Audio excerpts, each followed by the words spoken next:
اللہ نے پہلے سے مقدر میں اگر یہ نہ لکھا ہوتا نا کہ تمہیں ہلاک نہیں کرنا، تو یہ اتنا بڑا جرم ہوا ہے کہ اللہ تمہیں ہلاک کر دیتا. ان قیدیوں کو چھوڑا کیوں؟ یہ تو اتنی بڑے اسلام کے دشمن تھے. خاتون ایک چینل پر کہہ رہی تھی کہ عمری قانون نے میری زندگی تباہ کر دی، کیونکہ عمری قانون میں، یعنی عمر والا قانون کو عمری قانون کہہ رہے ہیں، عمری قانون میں طلاق دینا بہت آسان کام ہے، اس کا جواب بھی عنایت فرما دیں. مفتی طارق مسعود کے بیانات کے لیے مفتی صاحب کے آفیشیل چینل مفتی طارق مسعود سپیچز کو سبسکرائب کریں. بھئی یہ سوال پوچھا ہے، مفتی صاحب ذی الحجہ کے آخری ایام چل رہے ہیں، ان دنوں میں حضرت عمر رضی اللہ تعالی عنہ پر خنجر سے حملہ کیا گیا تھا اور آپ چند دنوں کے اندر شہید ہو گئے تھے. حضرت عمر کی فضیلت پر بیان فرما دیں. آپ کے بارے میں یہ بات مشہور ہے کہ آپ حضرت علی کے داماد تھے، کیا یہ بات سچ ہے؟ حضرت عمر کی ذات پر بہت سے اعتراضات کیے جاتے ہیں، جن میں حضرت فاطمہ رضی اللہ تعالی عنہا کے گھر کا دروازہ جلانا اور حضرت فاطمہ پر تشدد کرنا، جس سے آپ کا حمل ضائع ہو گیا، سر فہرست ہیں معاذ اللہ. اس کے علاوہ حضرت عمر کے 3 طلاق والے مسئلے پر بھی بہت اعتراضات کیے جاتے ہیں. ایک خاتون ایک چینل پر کہہ رہی تھی کہ عمری قانون نے میری زندگی تباہ کر دی، کیونکہ عمری قانون میں، یعنی عمر والا قانون کو عمری قانون کہہ رہے ہیں، عمری قانون میں طلاق دینا بہت آسان کام ہے، اس کا جواب بھی عنایت فرما دیں. تیسری بات یہ ہے کہ حضرت عمر کی رائے کی تائید میں کئی بار قرآن کی آیات نازل ہوئیں. ناظرین کو ان آیتوں کے بارے میں بھی بتا دیں. سب کچھ تو آپ نے ہی بتا دیا ہے، میرے بتانے کے لیے کچھ چھوڑا ہی نہیں آپ نے. دیکھو یہ جو حضرت فاطمہ پہ ظلم کے واقعات بیان کیے جاتے ہیں کہ حضرت عمر نے یہ کیا، حمل ضائع ہو گیا، یہ ہو گیا، وہ ہو گیا، وغیرہ وغیرہ، ہمیشہ کوشش کیا کرو باطل کے سوالات کا جواب دینے کے بجائے نا الٹا باطل سے سوال پوچھنا شروع کر دیا کرو. جب بھی آپ دفاعی پوزیشن میں اپنے آپ کو رکھو گے نا، سامنے والا بڑے بڑے جرائم کر کے بیٹھا ہوگا، وہ اپنے اوپر بات ہی نہیں آنے دے گا، وہ ہمیشہ آپ پر بوچھاڑ کرتا رہے گا، اور آپ دفاعی پوزیشن میں ایک کا جواب، دوسری بات کا جواب، تیسری بات کا جواب. یہ کبھی بھی طریقہ نہیں ہوتا. میں نے ایک واقعہ سنایا تھا کہ ایک صاحب آئے اور مجھے کہنے لگے کہ علماء دیوبند کے عقائد، آپ کے جو علماء دیوبند کے جو اکابر ہیں نا، ان اکابر کے عقیدے ٹھیک نہیں ہیں، میں آپ سے اس پہ مناظرہ کرنا چاہتا ہوں. مجھے کہنے لگے، میں نے کہا ٹھیک ہے، میں تیار ہوں اس کے لیے، لیکن آپ الزام لگاؤ گے علماء دیوبند کے جو اکابر تھے، جو ہمارے اکابر تھے، ان پہ الزام لگاؤ گے اور میں ان الزامات کا دفاع کروں گا، تو یہ برابری والی بات نہیں ہوئی. برابری والی بات یہ ہوگی کہ آپ ہمارے اکابر پہ الزام لگاؤ گے اور میں آپ کے اکابر پہ الزام لگاؤں گا. آپ نے، جیسے میں نے اپنے اکابر کا دفاع کرنا ہے، تو جو میں آپ کے اکابر پہ الزام لگاؤں آپ نے اس کا بھی دفاع کرنا ہے. یہ یک طرفہ بات نہیں ہوگی کہ آپ مجھے تھپڑ مارو اور اپنے منہ کو میں بچاتا رہوں بیٹھ کے. جب آپ کو میرے منہ پہ تھپڑ مارنے کی اجازت ہوگی اور میں بچاؤں گا، تو میں بھی آپ کے لگاؤں گا اور آپ اپنا منہ بھی بچائیں گے. سمجھتے ہو کہ نہیں سمجھتے؟ یہ ہمیشہ بحث کا اصول ہے، یہ یاد رکھو. باطل کی کوشش ہوتی ہے آپ پہ چڑھ جائے وہ، اور اپنے آپ کو بالکل پہلے سے ہی محفوظ رکھ لیتا ہے وہ. بات سے بات نکلتی ہے نا. عیسائی آتے ہیں، عیسائی لوگ جو طنز کرتے ہیں، اسلام پہ اعتراض کرتے ہیں، نبی صلی اللہ علیہ وسلم نے اتنی عمر میں 9 سال کی لڑکی سے شادی کی، فلانا، یہ وہ جو ان کے الزامات ہوتے ہیں جہاد اور اسلام تلوار سے، جو 8-10 مشہور اعتراضات ہیں. ٹھیک ہے، علماء اس کا بھی جواب دیتے ہیں، لیکن آپ بھی تو اعتراض کرو. بھائی آپ عیسیٰ کو خدا کا بیٹا کہتے ہو، ایک مخلوق کو خدا کا بیٹا کہہ رہے ہو، یہ زیادہ چھمبے کی بات ہے؟ یا حضرت عائشہ 9 سال میں بالغ ہو گئیں اور پیغمبر سے انہوں نے 50 سال کی عمر میں نکاح کیا اور ہمیشہ خوش زندگی گزاری، وہ اس پر بالکل بھی نادم نہیں تھیں، وہ خوش ہیں. وہ آج بھی زندہ ہو کے آ جائیں، آپ ان سے پوچھیں کہ اگر دوبارہ ہم ماضی میں چلے جائیں اور آپ کی 9 سال کی عمر میں رخصتی ہو اور پیغمبر کی 50 سال عمر ہو، وہ کہیں گی دوبارہ میں یہ کام کروں گی. وہ تو اس رشتے پہ اتنا خوش تھیں. تو آپ پہلے اس بات کا جواب دو کہ ایک خدا بھی ہے اور خدا کے بیٹے بھی ہیں عیسیٰ، اور یہ کیسے ممکن ہے؟ تو بجائے اس کے کہ ہم اعتراضات کے جواب دینا اگلے سے، دیکھو یہ میں اس لیے کہہ رہا ہوں کہ اسلام پہ جو اعتراضات ہوتے ہیں یہ اس لیے کرتے ہیں تاکہ ہماری نظر میں اسلام کو مشکوک کر دیں اور ہم اسلام کو چھوڑ دیں. یہی ہوگا نا؟ تو ہم اسلام چھوڑ کے جائیں کہاں؟ جدھر جانا ہے پہلے اس کا برحق ہونا تو ثابت کرو نا. بھائی ایک ڈاکٹر نے آپ کو بتایا یہ بھی نہیں کھانا, یہ بھی نہیں کھانا, اس سے بھی پرہیز, اس سے بھی پرہیز, آپ ڈاکٹر صاحب سے پوچھتے ہو کھانا کیا ہے, پھر ڈاکٹر کہ کچھ بھی نہیں کھانا. تو ڈاکٹر صاحب ایسا تو نہیں ہو سکتا, وہ تو یقینی مروں گا پھر میں بھوکا پیاسا, مجھے پہلے یہ بتاؤ یہ چھوڑنا ہے تو اس کے متبادل میں نے کھانا کیا ہے. وہ ڈاکٹر صحیح ڈاکٹر ہوگا, وہ کہے گا بھائی ٹھنڈا پانی مت پیو مگر گرم پی سکتے ہو, کھچڑی مت کھاؤ مگر روٹی کھا سکتے ہو, یا روٹی مت کھاؤ مگر کھچڑی کھا سکتے ہو. تو اسلام پہ جو لوگ اعتراض کرتے ہیں کہ اسلام میں یہ غلط یہ غلط, فرض کر لو تھوڑی دیر کے لیے مان لیا بھائی اسلام غلط ہے, اب کیا کروں میں؟ اب میرے پاس یا تو عیسائی مذہب ہے یا ہندو ہے یا سکھ بن جاؤں یا میں ملحد ہو جاؤں, خدا ہی کا انکار کر دوں, تمام مذاہب کا انکار کر دوں. اگر اسلام پہ 10 اعتراضات ہوتے ہیں, الحاد پہ 1000 اعتراضات ہوتے ہیں, ہندو مذہب پہ 2000 اعتراضات ہوتے ہیں, عیسائیت پہ 3000 اعتراضات ہوتے ہیں. تو بھائی پہلے مجھے اب جو میں آپ پہ اعتراض کروں گا اس کا جواب دو. میں عیسائیت سے سیٹسفائی ہوں گا, پھر میں عیسائیت اور اسلام کو کمپیئر کروں گا آپس میں. سمجھ میں نہیں آ رہی میرا خیال ہے بات؟ تو کبھی بھی ایسا نہیں ہو سکتا کہ باطل آپ پہ اعتراض کرتے رہے, آپ جواب دیتے رہے, اس میں زندگیاں کھپ جائیں گی آپ کی, کچھ بھی حاصل نہیں ہوگا. وہ کوئی نیا اعتراض نکال کے لے آئے گا, کل وہ کوئی نیا اعتراض نکال کے لے آئے گا. تو بجائے اس کے کہ آپ جو لوگ حضرت عمر پہ اعتراض کرتے ہیں نا کہ حضرت فاطمہ کے ساتھ یہ کیا, حضرت فاطمہ کے ساتھ معاذ اللہ نقل کفر, سیدھا سیدھا ایک جواب دیا کرو کہ حضرت علی رضی اللہ تعالی عنہ اس وقت زندہ تھے یا نہیں تھے؟ سیدہ فاطمہ حضرت علی کی زوجہ تھیں یا نہیں تھیں؟ تو آپ نے یہ حضرت عمر پہ اعتراضات کر رہے ہو, ان کو برا بلا معاذ اللہ کہہ رہے ہو, حضرت علی نے کیوں نہیں کیا یہ کام؟ نہیں, یہی بات میرا خیال ہے سمجھ. حضرت علی کیوں خاموش تھے کہ ان کی زوجہ کے ساتھ ظلم ہو رہا ہے, معاذ اللہ ان کی زوجہ کو مارا جا رہا ہے جس سے ان کا حمل ضائع ہو رہا ہے, معاذ اللہ میری بیوی کے ساتھ کوئی ایسا کرے میں خاموش رہوں گا؟ آپ ان کے ہاتھ پہ بیعت بھی ہو رہے ہیں, ان کو خلیفہ بھی مان رہے ہیں, اور حضرت عمر اور حضرت علی کے اتنے اچھے تعلقات کہ حضرت عمر جو کمیٹی بنا رہے ہیں 6 آدمیوں کی کہ میرے بعد کون خلیفہ ہوگا, اس میں سیدنا علی کا نام بھی ڈال رہے ہیں. واہ واہ واہ. حضرت علی کی زوجہ کے ساتھ اور پیغمبر کی صاحبزادی, ان سے بڑا کیا رتبہ ہو سکتا ہے, ان کے ساتھ معاذ اللہ ایک شخص اتنا ظلم کر رہا کہ وراثت معاذ اللہ نقل کفر وراثت نہ دے رہا ان کو, ان کا حمل ضائع کر دیا. اور حضرت علی کے اتنے اچھے تعلقات, حضرت علی سے ایک ضعیف روایت نہیں ملتی کہ حضرت عمر پہ انہوں نے طنز کیا ہو یا ان کو ظالم کہا ہو. اتنے اچھے تعلقات کہ عمر حضرت علی کے لیے کو خلیفہ کے لیے نامزد کر رہے ہیں اور ان کی بیٹی کو نکاح کا پیغام بھیج رہے ہیں. یہ شیعہ کتابوں میں بھی مل جائے گا آپ کو کہ حضرت علی کی بیٹی سے کس کا نکاح ہوا ہے؟ حضرت عمر کا. شروع میں حضرت علی نے نکاح کا پیغام مسترد کر دیا تھا, صرف اس بیس پہ کہ آپ کی عمر زیادہ ہے, اس بیس پہ نہیں کہ آپ ظالم ہیں, آپ نے میری زوجہ کے ساتھ معاذ اللہ اچھا سلوک نہیں کیا, عمر کے ایج ڈفرینس کی وجہ سے. لیکن عربوں میں ایج ڈفرینس کو کچھ زیادہ ویلیو نہیں دی جاتی تھی. بعد میں حضرت عمر سے انہوں نے اپنی بیٹی کا نکاح کیا. تو یہ کیا بات ہے, اپنی بیٹی کا نکاح بھی کر رہے ہیں, ان کو داماد بھی بنا رہے ہیں اور ان سے مشورے بھی لے رہے ہیں. حضرت عمر کا کوئی مجلس ایسی نہیں ہوتی تھی اہم جس میں کوئی جدید مسئلہ آیا ہو اور انہوں نے سیدنا علی کو اس میں مشاورت کے لیے شریک نہ کیا ہو. اور حضرت عمر یقینی طور پر حضرت علی کو اپنے بعد نامزد کر دیتے, لیکن حضرت علی کی عمر کی کمی کی وجہ سے, روایات میں ملتا ہے کہ عمر کی کمی کی وجہ سے حضرت علی نے 6 افراد کی کمیٹی بنائی. سمجھتے ہو کہ نہیں سمجھتے؟ تو ہم ان کے آپس میں تعلقات دیکھتے ہیں, کوئی ان میں نفرت نہیں تھی, ایک دوسرے کی تعریفیں, ایک دوسرے سے محبتیں. لیکن آج لوگ مدعی سست اور گواہ چست بنے ہوئے ہیں. تو باقی ایک انہوں نے جو سوال کیا ہے کہ حضرت عمر کے 3 طلاق والے مسئلے پر, وہ یہ میں نے جمعے میں بھی اس پر بیان کیا تھا. ایک خاتون کا کلپ وائرل ہو رہا ہے, وہ کسی اسکالر کو نا, مذہبی اسکالر کو انٹرویو دے رہی ہیں کہ عمر, یہ جو اہل حدیث حضرات کہتے ہیں نا حضرت عمر نے 3 طلاق کو 3 قرار دیا, نبی کے دور میں تو 1 ہوتی تھی, حضرت عمر نے کیا کر دیا, 3 طلاق کا قانون بنا دیا. تو میں نے تو خود اہل حدیثوں کی تحریریں پڑھی ہیں اس بارے میں کہ انہوں نے گھر اجاڑ دیا لوگوں کا, یہ کر دیا. حنفیوں نے نا, حالانکہ اگر گھر اجاڑنا ہے تو پھر تو حضرت عمر نے کیا, اور شیعہ صاف لفظوں میں کہتے ہیں یہ گھر اجاڑنے کا کام کس نے کیا, حضرت عمر نے. اہل حدیث صاف لفظوں میں نہیں کہتے کیونکہ ان کو پتہ ہے کہ عمر کی محبت ہے لوگوں کے دلوں میں, وہ حنفیوں پہ ڈال دیتے ہیں. میں نے خود اہل حدیث کا فتویٰ پڑھا ہے کہ انہوں نے 3 طلاق کو 1 قرار دیا اور نیچے لکھا کہ قرآن و سنت میں 3 1 ہوتی ہیں اور حنفی علماء کو اجازت نہیں ہے لوگوں کا گھر اجاڑیں وہ.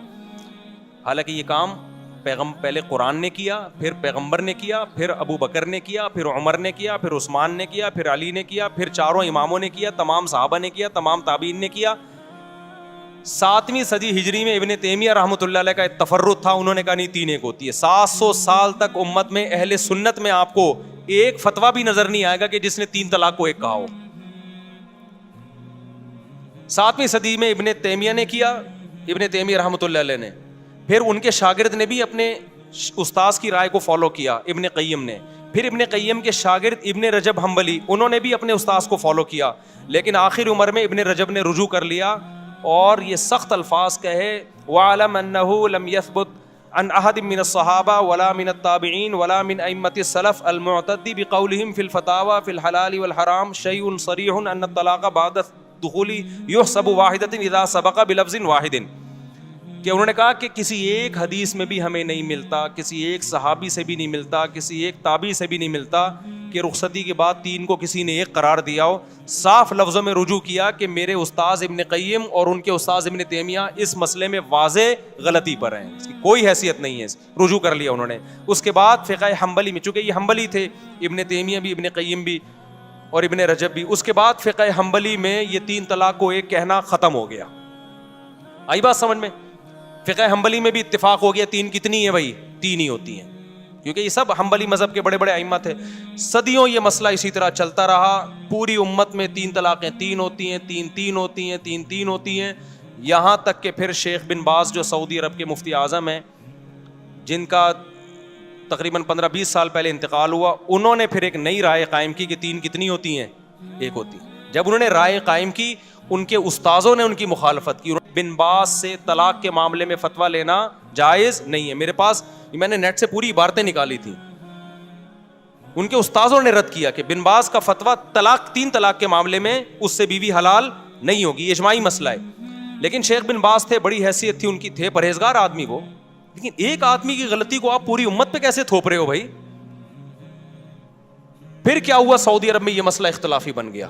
پھر جب اختلافی بنا تو پھر ہوا یہ کہ شیخ بن باز کے استاذ اور تمام حنبلی علماء وہ سارے 3 کے 3 ہونے کا فتویٰ دیتے تھے. بن باز کے پاس جب جاتا تو 3 کے 1 ہونے کا فتویٰ. پھر بن باز کے ہی قریبی لوگوں میں سے تھے شیخ صالح العثیمین, اللہ ان کی مغفرت فرمائے, بڑے عالم تھے, انہوں نے بھی بن باز کی رائے لی, 3 کتنی ہوتی ہیں, انہوں نے بھی کہا 1. اب سعودی عرب میں پھڈا ہو گیا. پھر کیا ہوا, 80 کی دہائی یا 90 کی دہائی میں سعودی حکومت نے ایک سرکولر جاری کیا کہ 3 طلاق کے مسئلے پر تمام علماء مل کے بیٹھیں اور دلائل سے اس مسئلے کو نمٹائیں. کوئی یہ فتویٰ دے رہا ہے, کوئی وہ فتویٰ دے رہا ہے. تو پوری بحث ہوئی, اس پہ القرار کے نام سے ایک رسالہ لکھا گیا, اس میں بہت سارے علماء شریک ہوئے, ان علماء کے نام بھی اس رسالے میں, بڑی بحث ہوئی اس میں. وہ پورا رسالہ میرے پاس موجود ہے عربی میں نے پورا رسالہ پڑھا ہے. وہ اتنی زبردست جاندار بحث ہوئی, 40-50 کتابوں کو کنگھالا گیا, علماء کے فتوے دیکھے گئے, قرآن و سنت کی روشنی میں بحث ہوئی, اور بالآخر یہ متفقہ فیصلہ کیا گیا کہ اکٹھی 3 طلاقیں 3 ہی ہوتی ہیں, 1 نہیں ہوتی. لیکن بن باز نے اس رائے سے اتفاق نہیں کیا, وہ اپنی رائے پر اڑے رہے. لیکن سعودی عرب کا پھر سرکاری قانون بنا کے عدالتوں میں یہ چلا دیا گیا, بھائی 3 طلاق کو 3 ہی قرار دیا جائے گا, کیونکہ ہمارے پاس 1 ہونے کی کوئی معقول دلیل نہیں ہے. بڑا جاندار رسالہ ہے, میں نے پورا ایک لفظ پڑھا ہے اس رسالے کا, آج بھی موجود ہے, نیٹ پہ سرچ کرنے سے مل جائے گا. ہوا کیا پھر یہ ہوا کہ بن باز اسی رائے پہ قائم رہے, وہ 3 کو 1 کہتے رہے.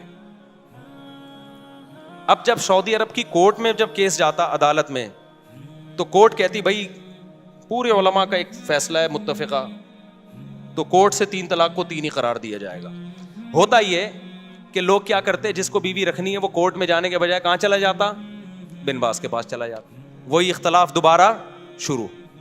حالانکہ اس مجلس میں علماء نے شیخ بن باز رحمہ اللہ تعالیٰ کو یہ نصیحت بھی کی تھی کہ اس طرح امت میں توڑ پیدا ہوگا.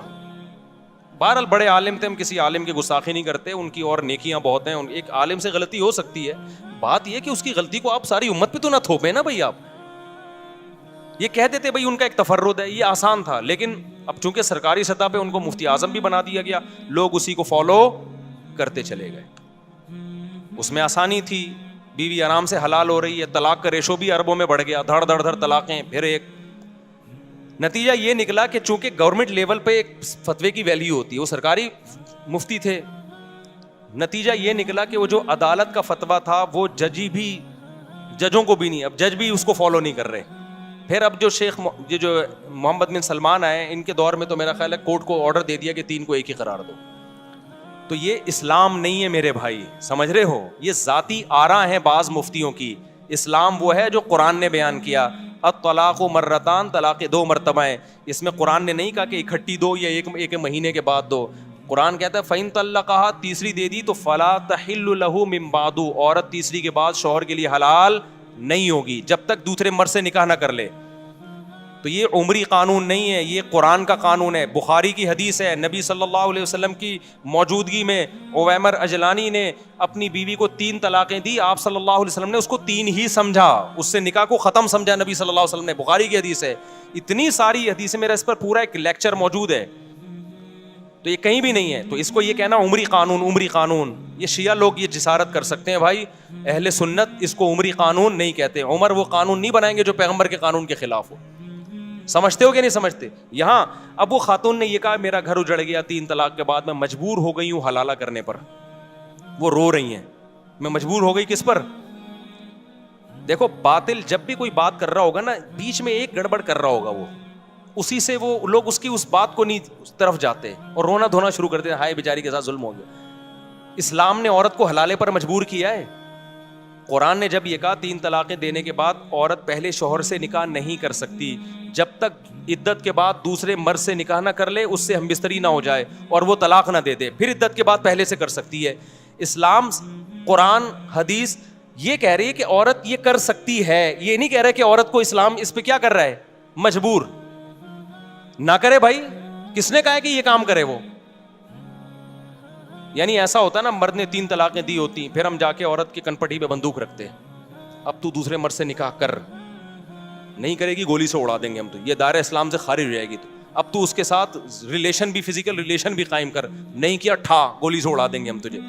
اب تو وہاں سے طلاق لے, نہیں طلاق لی ٹھا گولی سے اڑا دیں گے ہم تجھے. اب طلاق لینے کے بعد دوبارہ پہلے مرد سے تجھے نکاح کرنا پڑے گا, نہیں کیا ٹھا ہم گولی سے اڑا دیں گے. پھر عورت روتی بھی اچھی لگتی, ہائے ہائے میرے ساتھ کیا ہو رہا ہے, مجھے مردوں کے سے جو ہے نا ریلیشن قائم کروایا جا رہا ہے. بھائی اسلام نے کہا کہ اس مرد سے آپ کا نکاح اب ختم, اب آپ انجوائے کریں لائف کو, عدت کے بعد کسی اور مرد سے نکاح کریں. آپ آئی بات سمجھ میں؟ آپ اس مرد کے ساتھ زندگی گزاریں. اگر آپ کو وہ مرد سمجھ میں نہیں آ رہا, آپ کے پاس آپشن ہے, آپ اس سے طلاق مانگ سکتی ہیں. تو یہ بے عزتی کر رہا ہے اسلام یا عزت دے رہا ہے اس کو؟ آپشن ہے آپ کے پاس, ڈیورس مانگنے میں کوئی حرج نہیں ہے. صحابیہ کے ساتھ ایسا ہی ہوا, 3 طلاقیں ہوئی, دوسرے مرد سے انہوں نے نکاح کیا, ان کو وہ مرد سمجھ میں نہیں آیا, نبی کے پاس آئی, میں ان سے طلاق لینا چاہتی ہوں. اس میں کون سی بے عزتی کی بات ہے بھائی؟ پھر اگر وہ طلاق دے دے ٹھیک ہے, نہیں دے تو گزارا کرو اس کے ساتھ, دے دے تو عدت گزر گئی آپ کی, آپ جہاں چاہیں نکاح کریں, اس میں کوئی بے عزتی کی بات ہے؟ تو پرانے والے سے کرنا چاہیں وہاں بھی کر سکتی ہیں, اس میں کوئی بے عزتی کی بات ہے؟ کسی اور مرد سے نکاح کرنا جب بے عزتی نہیں ہے, تو پرانے والا جو اپنے بچوں کا باپ ہے اس سے نکاح کرنا کہاں سے بے عزتی ہو گیا؟ اصل میں اس میں تڑپے گا وہ جس کی بیوی ہے. عذاب میں کون آئے گا؟ مرد. بے عزتی مرد کی ہو رہی ہے, ٹھیک ہے نا, جس نے غصے میں طلاقیں نکال دی اور اب رو رہا ہے. اب اسلام کہہ رہا ہے نا نا نا نا نا, تیری یہ محبوبہ جس کو تو نے غصے میں چھوڑا ہے, اب یہ کسی اور کے نکاح میں جائے گی, اور تو تیرے لیے وہ رات کیا ہوگی, ایسے جیسے آگ کے انگاروں پہ لیٹا ہوا ہے تو, اور آئندہ یہ لفظ زبان سے نکالنے سے پہلے تو 100 دفعہ سوچے گا. عذاب میں تو وہ آئے گا بندہ. دوسری بات یہ, خواتین یہاں یہ کہتی ہیں کہ جب عورت کو طلاق ہو گئی, ٹھیک ہے جی, وہ مجبور نہیں ہے کہ حلالہ کرے, وہ مجبور نہیں ہے, لیکن وہ بیچاری جائے گی کہاں؟ اس کا گھر تو اجڑ گیا نا, تو اس لحاظ سے تو وہ مجبور ہی اپنا گھر بسانے کے لیے اس کو یہ پروسیس سے گزرنا پڑے گا. اس کا جواب سمجھیں, وہ اس کا جو گھر اجڑا ہے نا, اور نیا گھر بسنا ممکن نہیں ہے یا مشکل ہے, وہ اسلام کی وجہ سے نہیں, وہ اسلام کو فالو نہ کرنے کی وجہ سے. یہ بار بار میں بتاتا ہوں, کیونکہ صحابہ کے دور میں مرد نے اگر 3 طلاقیں دی اور عورت کا نکاح ختم, تو 20 رشتے اس کے لیے پہلے سے اچھے مردوں کے ہوتے تھے, کیونکہ ایک آدمی 2 3 بیویاں رکھتا تھا. لڑکیاں مارکیٹ سے کیا تھیں, شارٹ تھیں. لوگ انتظار کرتے تھے کسی کی بیوی بیوہ ہو یا طلاق ہو تو میں نکاح کروں اس سے, تو عورت کا گھر اجڑتا ہی نہیں تھا. اب جو گھر اجڑ رہا ہے وہ اسلام کی وجہ سے نہیں، بلکہ ایک بیوی پر جو اکتفا سب نے کر لیا ہے اور خواتین کے لیے رشتے نہیں ہیں، اس کی وجہ سے ان کے لیے مسائل ہو گئے ہیں. تو یہ 3 طلاق کے 3 ہونے کا قصور نہیں ہے، یہ قصور اس کا ہے کہ اچھے مرد مارکیٹ میں کیا ہو گئے ہیں، شارٹ ہو گئے ہیں. اس کو پتا ہے مجھے پہلے والا جیسا ملے گا نہیں آئی میرا خیال ہے بات سمجھ میں. تو یہ عمری قانون نہیں ہے، یہ خدائی قانون ہے. حضرت عمر نے اس کو کیا کیا تھا، نافذ. اور پھر بھی اگر بات سمجھ میں نہ آئے تو میں نے آپ سے ایک بات کہی ہے کہ بجائے باطل کے اعتراضات کا جواب دینے کے آپ باطل پہ اعتراضات کرنا شروع کر دو. تو میرا باطل سے یہ اعتراض ہے کہ آپ کہتے ہو 3 طلاق کو 3 قرار دے کر عمر نے ظلم کیا. دیکھو 3 طلاق کے بارے میں حدیث کے الفاظ دیکھو، 3 طلاق کے 1 ہونے کے بارے میں جو اہل حدیث پیش کرتے ہیں کہ نبی کے دور میں 3 1 سمجھی جاتی تھی، ابو بکر کے دور میں بھی عمر نے 3 کو کیا کر دیا 3. ہم کہتے ہیں وہ جو نبی کے دور میں 1 سمجھی جاتی تھی اس کا مطلب یہ نہیں ہے جو اہل حدیث بیان کر رہے ہیں، اس کا مطلب دوسری حدیث میں آتا ہے کہ زمانہ جاہلیت میں 3 کو 1 سمجھا جاتا تھا، اسلام نے اس کو کیا کر دیا منسوخ. حضرت عمر کے دور میں بہت سے لوگوں کو پتہ ہی نہیں تھا کہ اب 3 1 نہیں ہے 3 3 ہی ہوں گی. حضرت عمر نے 3 کو 3 نافذ کر دیا. تو بہت سے لوگ سمجھے یہ کام کون کر رہا ہے، عمر کر رہے ہیں. اس کی مثال ایسے ہے جیسے صحیح مسلم ہی کی حدیث ہے کہ نبی کے دور میں ہم متا کیا کرتے تھے، جابر بن عبداللہ کہہ رہے ہیں رضی اللہ عنہ. ابو بکر کے دور میں بھی ہم متا کیا کرتے تھے، عمر نے متا پہ کیا لگا دی، پابندی لگا دی. ہم اس کا جواب کیا دیتے ہیں، بھائی متا تو نبی کے دور میں حرام ہو گیا تھا، ابو بکر کے دور میں بھی حرام تھا، عمر نے جو پابندی لگائی تو وہ جو کام نبی کے دور میں حرام ہو گیا تھا عمر نے اس کو نافذ کر دیا. لیکن نبی کے دور میں جب متا حرام ہوا تو سب کو پتہ نہیں تھا کہ حرام ہے، وہ جائز سمجھ کے کر رہے تھے. ابو بکر کے دور میں بھی کرتے رہے کیونکہ اس خبر پھیلی نہیں تھی اس حرام ہونے کی. حضرت عمر نے لا بنا دی اب جو متا کرے گا وہی سزا دوں گا جو زانی کو دیتا ہوں میں. اس قانون کی وجہ سے سب کو پتہ چل گیا متا حرام ہے، تو نسبت کس کی طرف کر دی، عمر کی طرف. تو اسی طرح 3 طلاق 3 ہو چکی تھی نبی کے دور میں، پتہ نہیں تھا لوگوں کو. اب سمجھو کہ جو یہ کہتا ہے نا کہ عمر نے ہمارے گھر اجاڑے ہیں معاذ اللہ 3 طلاق کو 3 قرار دے کے، آپ اس سے اعتراض کیا کرو کہ اگر 3 طلاقیں نبی کے دور میں 1 تھیں اس حدیث کی وجہ سے کہ عمر نے 3 کو 3 قرار دیا ہے، تو متا بھی کس نے حرام قرار دیا ہے، پھر عمر نے. لہذا آپ اگر عمر کو نہیں مانتے تو متا جیسی بغیرتی کو بھی آپ کو ماننا بولو پڑے گا پھر آپ اسی جیسی حدیث کی وجہ سے. اور اگر آپ جواب میں کہتے ہو کہ نہیں متا تو نبی کے دور میں حرام ہو چکا تھا، تو ہم آپ کو یہ بھی دلیلیں دیں گے کہ 3 طلاقیں بھی نبی کے دور میں 3 ہو چکی تھیں. تو اب جو لوگ حضرت عمر پہ اعتراض کر رہے ہیں نا کہ عورتیں کہہ رہی ہیں، اب یہ میں اس خاتون کی طرف آتا ہوں کہ جو کہہ رہی ہیں کہ عمر نے 3 کو 3 قرار دے کے میرا گھر اجاڑ دیا. او بھائی عمر نے متا کو حرام قرار دے کے آپ کا گھر بچا لیا ہے بہت ساری عورتوں کا، کیونکہ عورت کبھی نہیں چاہتی کہ میرا میاں متا کرتا پھرے. وہ کیا خیال ہے، جس عورت کو پتا چلے میرا میاں 20 عورتوں سے متا کر چکا ہے اس کا گھر بسے گا؟ حضرت عمر نے متا پہ پابندی لگا کے کروڑوں عورتوں کا گھر بچا لیا کہ بیوی کے علاوہ تمہارے پاس کوئی آپشن نہیں ہے. متا پتہ ہے کیا ہوتا ہے جس کو یہ لوگ جائز قرار دیتے ہیں؟ متا یہ ہوتا ہے کہ جس کو کہا جاتا ہے حضرت عمر نے حرام قرار دیا، وہ والے متا کی بات کر رہا ہوں. کون سا متا حرام قرار دیا؟ متا یہ ہوتا ہے کہ آپ کسی عورت سے ایگریمنٹ کر لیں 1 سال کا یا 6 مہینے کا یا 1 ہفتے کا، کوئی بھی ٹائم متعین کر لیں، 2 گواہ ہوں، ایجاب و قبول ہو کہ ہم دونوں ایک دوسرے کے لیے حلال ہیں 1 مہینے کے لیے یا 1.5 مہینے کے لیے یا 2 مہینے کے لیے یا 1 سال کے لیے یا 10 سال کے لیے، کوئی بھی ٹائم متعین کر دیں یا 1 گھنٹے کے لیے. اٹ از کالڈ، بولو نا، متا. ہم یہ کہتے ہیں کہ اس میں اور زنا میں رتی برابر بھی فرق بولو نہیں. جو لوگ متا کو حلال کہتے ہیں وہ کہتے ہیں نہیں اس میں بڑا فرق ہے، زنا میں ٹائم متعین نہیں ہوتا، عورت کے ساتھ منہ کالا کیا اور نکل لیے، اس میں ٹائم متعین ہے.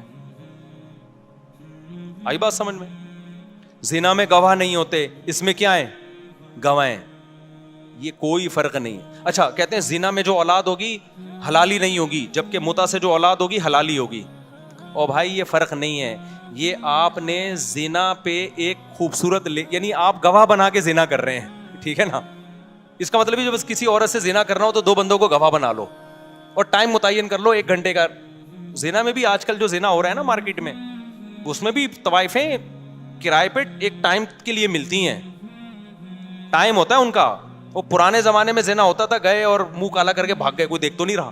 ابھی جو ہوٹلوں میں لوگ بتاتے ہیں نا, جو برائیاں کرتے ہیں, کہ باقاعدہ ٹائم ہوتا ہے طوائف کا, کہ اتنے ٹائم تک آپ کے ساتھ رہے گی وہ. تو ٹائم بھی ہو گیا, 2 گواہ بتا دو, وسیم اور غفار کو, اپنے دوستوں کو بتا دو, آج میں طوائف سے منہ کالا کرنے جا رہا ہوں. کوئی فرق نہیں ہے بھائی. نکاح میں بڑا فرق یہ ہوتا ہے کہ نکاح ہمیشہ کے لیے ہوتا ہے. طلاق کیا ہے, ایک عارضہ ہے کہ آپ نے ہمیشہ کے لیے رہنے کا ارادہ کیا تھا, بیچ میں آپ نے اس کو کیا کر دیا, ڈسکنیکٹ کر دی, اس رشتے کو توڑ دیا کسی بھی وجہ سے آپ نے. تبھی نکاح میں اگر یہ شرط لگا دی جائے نا کہ میں اس سے نکاح کر رہا ہوں 2 مہینے کے لیے, تو نکاح کیا ہو جائے گا, کالعدم, وہ نکاح نہیں ہوگا. نکاح میں یہ شرط لگانا ہی ناجائز ہے. آپ نے نیت بھی کر لی نا کہ میں اس بیوی کو 1 مہینے بعد چھوڑ دوں گا, آپ یہ شرط نہیں لگا سکتے. آپ شرط لگا دی تو وہ ختم, وہ نکاح نہیں رہے گا, وہ متع بن جائے گا. نہیں آئی میرا خیال ہے بات سمجھ میں. تو متع حرام ہے بھائی, زنا اور متع میں کوئی فرق نہیں. اب آپ مجھے بات بتاؤ, اگر حضرت عمر متع کو حرام نہ کرتے, آج بہت سارے مرد متع کر رہے ہوتے کہ نہیں کر رہے ہوتے, ان کے گھر بس جاتے. اور پھر حلال زنا میں تو آج جب مرد زنا کرتا ہے نا تو گھر نہیں بستا, بیوی طلاقیں لے کے چلی جاتی ہیں, جبکہ وہ زنا کو برا سمجھ رہا ہوتا ہے, بیوی سے سوری کر رہا ہوتا ہے, بیگم آئندہ نہیں کروں گا, غلطی ہو گئی. متع جس پہ عمر نے پابندی لگا کے عورتوں کے پر بڑا احسان کیا, ان کے گھر بسا لیے, وہ جب متع لوگ کرتے تو پکڑے جاتے تو بیگم سے کہتے بیگم حلال ہے. جیسے میں دوسری شادی کے بعد پکڑا گیا تھا تو میں نے کیا کہا تھا, حلال ہے یہ, لیکن شادی تھی نا وہ. تو جو متع کرتے ہوئے پکڑا جائے گا وہ کیا کہے گا, بھائی برا تھوڑی ہے, پابندی کس نے لگائی ہے, عمر نے. دیکھو صحیح مسلم کی حدیث ہے, نبی کے دور میں بھی ہوتا تھا, ابو بکر کے دور میں بھی ہوتا تھا, پابندی کس نے لگا دی, عمر نے. تو بتاؤ عمر عورتوں کا گھر اجاڑ رہا ہے یا بنا رہا ہے؟ عمر نے پابندی لگائی. کیا پابندی لگائی تھی؟ پابندی تو اس پہلے سے لگی ہوئی تھی. عمر نے بولا, حضرت عمر نے, اب جو متع کر کے آیا نا, شادی شدہ کرے گا پتھروں سے مار کے رجم کروں گا, کیونکہ لوگ کہتے تھے یہ زنا نہیں ہے. حضرت عمر نے کہا ایسی کوئی دلیل نہیں سنوں گا میں, نہیں یہ بات میرا خیال ہے سمجھ میں. انہوں نے بولا کہ رجم کروں گا, پتھروں سے ماروں گا میں. یہ ایک دلیل نہیں ہے کہ جی یہ گود گواہوں کی موجودگی میں ایجاب و قبول ہو رہا ہے. تو جو لوگ کہتے ہیں کہ متع حلال ہے, تو انہوں نے عورتوں کا گھر کیا کر دیا, تباہ کر دیا. 3 طلاقوں کو جو 3 کہتے ہیں, چند عورتوں کا گھر تباہ ہوتا ہے, لیکن بے شمار عورتوں کا گھر بس جاتا ہے. مرد کو جب پتہ چلتا ہے نا 3 لفظ زبان سے نکالے تو دوبارہ نہیں مل سکتی مجھے یہ, وہ کروڑ دفعہ سوچتا ہے زبان سے نکالتے ہوئے, بہت دفعہ سوچتا ہے, عبرت ہو جاتی ہے اس کو, لہذا اس سے گھر بستا ہے, ٹوٹتا نہیں ہے. چند کا تو ٹوٹتا ہے, لیکن چند کی وجہ سے لاکھوں کا بس جاتا ہے. اور جنہوں نے متع کو حلال کر دیا, تو خود عورت سوچے اپنے سینے پہ پتھر رکھ کے کہ آپ کا میاں ایک کام جائز سمجھ کے منہ کالا کر رہا ہو, آج اس عورت سے متع کیا. کیونکہ جب متع جو لوگ حلال کہتے ہیں پھر ان کی کوئی لمٹ تھوڑی ہے کہ 20 سے حلال ہے 21ویں سے حرام ہے. کہتے ہیں سب حلال ہے, بس حلال ہے, جتنا بچاؤ متع کرو. سمجھ میں نہیں آ رہی بات. اور جو لوگ متع کو حلال کہنے کے دلائل دیتے ہیں, میں ان سے ایک سوال پوچھتا ہوں کہ پھر آپ یہ کام چھپ کے کیوں کرتے ہو؟ اس کا مطلب آپ کا ضمیر اندر سے کہہ رہا ہوتا ہے کہ یہ اچھا کام, بولو. نکاح چھپ کے کیا جاتا ہے, کھلے عام. کچھ لوگ چھپ کے دوسری شادی اس لیے کر رہے ہوتے ہیں کہ پٹنے کا خوف ہوتا ہے. وہ چھپن ایک الگ چیز ہوتی ہے کہ پٹیں گے سسرال سے, سسرال نہ ہوتا تو وہ بھی بتا کے کر رہے ہوتے, لیکن شرمندگی کی وجہ سے نہیں چھپ رہے ہوتے, سائڈ افیکٹ کی وجہ سے چھپ رہے ہوتے ہیں, اور چند دن چھپتے ہیں اس کے بعد بتا دیتے ہیں وہ بھی. لیکن متع کبھی بھی کوئی اوپنلی نہیں کرتا کہ حضرات ایک اعلان سماعت فرمائیے, جمعے کو میرا متع ہے, آپ لوگ تشریف لائیے گا, میں متع کر رہا ہوں اس سے. اور خاتون کہہ رہی ہوں کہ میں بھی متع کر رہی ہوں اس سے. بہت ہی کوئی غیرت لیس ہوگا تو یہ کام کرے گا. نکاح میں لوگ اپنی بیٹیوں کے لیے رشتے تلاش کر رہے ہوتے ہیں, مولوی صاحب سے دعائیں منگوا رہے ہوتے ہیں, مولوی صاحب میری بچی جوان ہو گئی ہے, کوئی اچھا ڈھنگ کا داماد مل جائے, نکاح کرنا چاہتا ہوں. چھپ کے نہیں کرتے, کھلے عام بتاتے ہیں. متع میں کوئی بتائے گا میری بیٹی متع کرنا چاہتی ہے, کوئی اچھا متع کرنے والا ہو. تو اگر عمر نہ ہوتے, حضرت عمر نے نا گورنمنٹ لا بنا کے پابندی لگائی, عمر نہ ہوتے تو متع کے بارے میں مسلمان کنفیوژن میں ہوتے, لوگ بہت سارے اس کو حلال سمجھنا شروع کرے. عمر نے غیرت والا کام کیا, انہوں نے بولا اب جو متع کر کے آئے گا ایسی کی تیسی کر دوں گا میں اسے. تو یہ عمر کا ہم پر کیا ہے, احسان ہے کہ ہمارے گھروں کو بچایا عمر نے. ایک زنا پہ ہمیں حلال کا لیبل لگانے سے عمر نے بچا لیا. سمجھتا ہے نہیں سمجھتا. باقی جو غصے میں 3 طلاقیں دے کے ان کے گھر اجڑتے ہیں, بھائی غصے میں کنٹرول کرو اپنے آپ. بلکہ عمر نے ہم پر احسان کیا کہ ہمیں غصے میں اپنی زبان پہ کنٹرول کرنا سکھا دیا, ورنہ دھڑا دھڑ دیتے رہتے, طلاق کو کھیل بناتے رہتے. آج بہت سے لوگ ہیں جب بات آتی ہے بیگم کو طلاق نکالتے ہیں, طلاق نکالتے ہیں. عورت کو اس سے تکلیف ہوتی ہے, ہم سب کچھ کر لیتے ہیں بھائی, طلاق نکالتے ہیں, ہم خود کانپنے لگتے ہیں, ابے بھائی یہ تو تیر ہے, کمان سے نکل گیا تو واپس نہیں آئے گا. کتنے کیسز لوگوں کے میرے پاس آتے ہیں. ہمارے محلے میں ایک صاحب تھے, لڑتے تھے نا بیوی سے, روزانہ لڑائی. پھر ان کو غصہ آتا, طلاق دوں گا, کانپتے تھے یوں کر کے, کہتے میں تو دے دوں گا ہی, 10 سال سے کہتے رہے, نکالی نہیں. ان کو پتا تھا بھائی نکل گئی تو بیگم گئی ہم سے. کتنے لوگ, یہ تو آپ کے سامنے تو وہ کیس آ رہے ہیں نا جنہوں نے غصے میں دے دی ہے. ایسے بہت سارے کیس ہیں, بہت غصہ آیا نہیں تھی انہوں نے, اور جو غصے میں دے دیتے ہیں. تو اسلام یہ چاہتا ہے کہ جو آدمی پاگل ہے نا غصے میں, تو اس پاگل کا حق ہی نہیں ہے کہ بیوی رکھے وہ, کیونکہ جب غصے میں 3 نکال رہا ہے تو کل غصے میں چاقو بھی مار سکتا ہے, وہ کل غصے میں پسٹل بھی چلا سکتا ہے. آج بول دیتے ہیں مجھے غصے میں پاگل ہو گیا تھا, میں نے دے دی ہے. میں کہتا ہوں بھائی تیرے پاس بندوق ہوتی تو غصے میں 3 فائر کر دیتا, کوئی عدالت چھوڑتی ہے آپ کو؟ اسلام میں غصے کے احکام قابل معافی نہیں. آپ نے غصے میں اگلے کا جبڑا پھاڑ دیا, اب پولیس آئی ہے, کیا ہوا, کہنا یار غصے میں ہو گیا, سوری. کوئی دنیا میں کہیں بھی غصہ ایسی چیز نہیں ہے جو قابل معافی ہو, اور انسان کی آزمائش ہے ہی غصے میں میرے بھائی. نارمل میں تو کوئی بھی الٹے کام نہیں کر رہا ہوتا.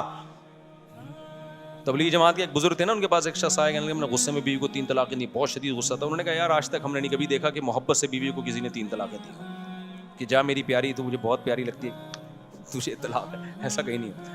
تو غصے میں ہی تو پاگل ہوتے ہیں, اور پھر غصے میں ہی سزائیں ملتی ہیں. قتل جتنے ہوتے ہیں, ہمارے ایک دوست نے قتل کیا, مجھے آ کے بتا رہے, کہہ رہے ہیں غصے میں نے بندہ مار دیا, اپنے دوست کو مار دیا. کہہ رہے مجھے اتنی ندامت ہے کہ میرا سکون نہیں مل رہا مجھے. سارے الٹے کام کس طرح ہوتے ہیں میرے بھائی. ابھی ایک کیس چل رہا ہے, میں اس میں پڑھا ہوں سلو کے لیے. غصے میں اپنے چچا زاد بھائی کو بندے نے قتل کر دیا, اور اتنا رو رہا ہے کہ یار میں نے, میرا محسن تھا وہ, میرے بڑے بھائیوں کی طرح اس نے مجھے بچپن سے پالا. میرے پاؤں میں آ کے نا ناک رگڑ رگڑ کے چیخیں مار مار کے رو رہا تھا بندہ, قاتل. کہہ رہے مجھ سے کیا ہو گیا مفتی صاحب, میں نے اپنے چچا زاد بھائی جو میرے سگے بھائیوں کی طرح تھا, میں نے مار دیا اس کو. اتنا رو رہا ہے. کیوں؟ غصے نے کیا کر دیا اس کو, پاگل. تو کیا کیس نہیں بنے گا, کیا پولیس چھوڑ دے گی؟ نہیں, یہی بات میرا خیال. اب اگر اس کو پولیس لٹکاتی ہے, عدالت لٹکاتی ہے پھانسی کے پھندے پہ, لوگ کہتے ہیں یار بیچارے سے غصے میں پسٹل چل گئی, اتنا رو رہا ہے یار, چھوڑو یار. قرآن کیا کہتا ہے, وَلَكُمْ فِي الْقِصَاصِ حَيَاةٌ, اے لوگو قصاص میں زندگی ہے. ایک لٹکے گا, 20 لوگ قتل کرنے سے بچ جائیں گے. تو اسی طرح یہاں بھی ہے, 3 طلاقوں میں گھر بسانا ہے, اجاڑنا نہیں ہے. چند لوگ 3 دیں گے, ان عبرت کا نشان بنیں گے, باقی لوگ کی زبانیں بند ہو جائیں گی, بولیں گے بھائی کچھ بھی زبان سے نکالو, طلاق کا لفظ زبان سے نکالنے کا نہیں ہے. نہیں ہے بات میرا خیال ہے سمجھ میں. ابھی یہ کہتے ہیں نا اسلام میں طلاق بہت آسان ہے, بہت مشکل ہے اسلام میں, کیونکہ اس کا سائڈ افیکٹ بہت زیادہ ہے. دوسروں کے ہاں بظاہر بڑی مشکل ہے طلاق, لیکن بہت آسان ہے. ان کے یہاں ہندوؤں میں کورٹ وورٹ میں جانا پڑتا ہے, لیکن اتنی آسان ہے تبھی تو دھڑا دھڑ ہو رہی ہیں طلاقیں. ہمارے یہاں بہت آسان ہے لیکن حقیقت میں بہت مشکل ہے, تبھی ہمارا فیملی سسٹم کامیاب ہے. تو یہ تو حضرت عمر پہ اعتراض کا میں نے جواب دیا, بات لمبی ہو گئی. اور پتہ نہیں کیا لکھا ہے انہوں نے حضرت عمر کے بارے میں. تیسری بات یہ کہ حضرت عمر کی رائے کی تائید میں کئی بار قرآن کی آیتیں, یہ تو بہت دفعہ ہوا ہے. حضرت عمر نے نبی صلی اللہ علیہ وسلم سے فرمایا کہ اپنی خواتین کو حکم دیں پردہ کیا کریں. آپ صلی اللہ علیہ وسلم نے نہیں حکم دیا, قرآن کی آیتیں نازل ہو گئیں. یا ایھا النبی قل لازواجک وبناتک ونساء المؤمنین یدنین علیہن من جلابیبہن. غزوہ احد میں یعنی اللہ نے حکم دے دیا کہ پردہ کروائیں اے نبی, اپنی ازواج کو بھی اور مومنین کی بیٹیوں کو بھی کہتے ہیں آپ پردہ کریں. کس کی تائید میں نازل ہوئی ہے؟ حضرت عمر کی. حضرت عمر رضی اللہ تعالی عنہ کی رائے یہ تھی. ایک اور مثال تھی بڑی زبردست, میرے ذہن سے نکل گئی, وہ بہت زبردست مثال تھی. حضرت عمر کا ایک مشورہ تھا, ہاں جنگی قیدیوں کے بارے میں. جب بدر میں قیدی آئے نا تو حضرت عمر نے حکم دیا ہر شخص اپنے رشتہ دار کی گردن اڑا دے. نبی صلی اللہ علیہ وسلم نے کہا کہ نہیں, فدیہ لے کے چھوڑ دیں ہم ان کو. قرآن کی آیتیں نازل ہوئیں. نہیں یہ تو الگ آیت ہے, حرمت علیکم امہاتکم, اس کا اس سے کوئی تعلق نہیں, ٹھیک ہے. لمس لولا کتاب من اللہ سبق لمسکم فیما اخذتم فیہ عذاب عظیم. اے ایمان والو تم نے جو ان قیدیوں کو فدیہ لے کے چھوڑ دیا, اللہ نے پہلے سے مقدر میں اگر یہ نہ لکھا ہوتا نا کہ تمہیں ہلاک نہیں کرنا, تو یہ اتنا بڑا جرم ہوا ہے کہ اللہ تمہیں ہلاک کر دیتا. ان قیدیوں کو چھوڑا کیوں؟ یہ تو اتنی بڑے اسلام کے دشمن تھے. تو کس کی رائے صحیح ہوئی؟ حضرت عمر کی, ان کی رائے میں. اور حدیث میں آتا ہے کہ شیطان عمر کو دیکھ کے اپنا راستہ بدل لیتا ہے. بخاری کی حدیث ہے, رسول اللہ صلی اللہ علیہ وسلم نے فرمایا میں نے خواب میں دیکھا کہ ابو بکر نے ایک ڈول نکالا, اس میں کمزوری تھی. پھر میں نے ایک بہت طاقتور کو دیکھا کہ اس نے ڈول نکالا اور بڑی طاقت کے ساتھ ڈول نکال لیا نا, کنویں سے نہیں پانی کا ڈول نکالتے. تو آپ نے فرمایا اس خواب کی تعبیر کیا ہے عمر, یعنی ان کے دور میں جو نظام چلے گا نا طاقت اور قوت کے ساتھ چلے گا. غیر مسلم اس بات کا اعتراف کرتے ہیں کہ اسلامی تاریخ میں عمر جیسا دور نہیں آیا. ایسا خاندانی دور تھا نا حضرت عمر کا, کوئی اختلاف نہیں. اور کتنے آپ نے, اچھا جرمنی میں نا ابھی بھی عمر لا کے نام سے وہاں کی یونیورسٹی میں پڑھایا جاتا ہے, اس کو کہتے ہی عمر لا ہیں. میں پہلے اس بات کو یقین نہیں کرتا تھا, میں گیا تو پتا چلا ایسا ہے حقیقت میں. یہ جو انسانی فلاح و بہبود کے قوانین انہوں نے وضع کیے نا بہت سے یورپین کنٹریز نے, یہ حضرت عمر سے لیے انہوں نے. اس کا نام بھی اب تک انہوں نے عمر لا رکھا ہوا ہے. نہیں آئی میرا خیال ہے بات سمجھ میں؟ تو غیر آپ کے خلیفہ عادل کے عادل ہونے اور اس کی فضیلت کی گواہی دے رہا ہے, اور یہاں بعض لوگ جو اپنے آپ کو اسلام کی طرف منسوب کرتے ہیں وہ عمر کو برا بلا کہہ رہے ہیں معاذ اللہ.